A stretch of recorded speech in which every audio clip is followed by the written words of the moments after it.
മുട്ട് തേയ്മാനത്തിന് joint manipulation വളരെ ഫലപ്രദമായിട്ടുള്ള ഒരു ചികിത്സാ മാർഗമാണ്. അത് കൃത്യസമയത്ത് ചെയ്യുകയാണെങ്കിൽ.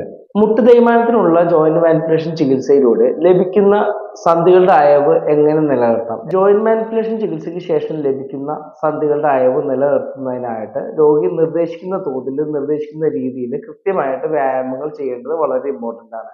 ശരീരത്തിന്റെ ഭാരം സന്ധിയിലേക്ക് കൂടുതൽ ചെലുത്തിക്കൊണ്ടുള്ള വ്യായാമ മുറകളല്ല, മറിച്ച് ശരീരത്തിന്റെ ഭാരം മുട്ടിൽ ഏൽപ്പിക്കാതെയുള്ള നോൺ വെയിറ്റ് ബെയറിംഗ് എക്സസൈസുകളാണ് ജോയിന്റ് മാനിപ്പുലേഷൻ ചികിത്സയ്ക്ക് ശേഷം ചെയ്യേണ്ടത്. കൃത്യമായിട്ട് വ്യായാമം ചെയ്ത് പേശികളെ ബലപ്പെടുത്തിയാൽ മാത്രമാണ് ചികിത്സയ്ക്ക് ശേഷം ലഭിക്കുന്ന അയവ് രോഗിക്ക് നിലനിർത്താൻ സാധിക്കുകയുള്ളൂ. എത്രത്തോളം കൃത്യമായിട്ട് എക്സസൈസ് ചെയ്യുന്നു അത്രത്തോളം നാൾ നമുക്ക് ചികിത്സയ്ക്ക് ശേഷം ലഭിക്കുന്ന അയവ് നിലനിർത്താൻ സാധിക്കും. മുട്ടുവേദനയുള്ള ഏതൊരു രോഗിക്കും നിങ്ങളുടെ വീട്ടിലിരുന്നു കൊണ്ട് തന്നെ നിങ്ങളുടെ നിലവിലുള്ള സന്ധികളുടെ അവസ്ഥ എന്താണെന്ന് അറിയുവാനും ഈ അവസ്ഥയിൽ ഈ ചികിത്സ എത്രത്തോളം ഫലപ്രദമാണെന്ന് അറിയുവാനും സ്ക്രീനിൽ കാണുന്ന നമ്പറിൽ വിളിച്ച് മനസ്സിലാക്കാവുന്നതാണ്.